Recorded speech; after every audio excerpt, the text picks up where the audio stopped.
দেখতে পাচ্ছ মে মাসে আজকে 29 তারিখ। আজকে লাখ রয়্যালটা চেঞ্জ হয়ে গেছে।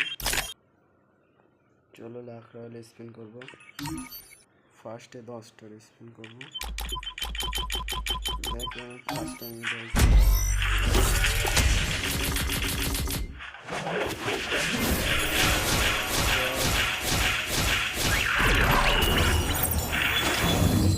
ফাইনালি 3টে 4টে 5টে 6টা 7টা স্পিনে দিয়ে দিয়েছে। দেখো অলমোস্ট 10টা স্পিন করেছে, তার থেকে দিয়ে গেছে। আর আমার লাগবে না। এই গানটাও আছে আমার কাছে, এতে বান্ডেলগুলো আছে, এটা বাদ দিয়ে সব আছে আমার কাছে। ফালতু মেরে লাভ নেই।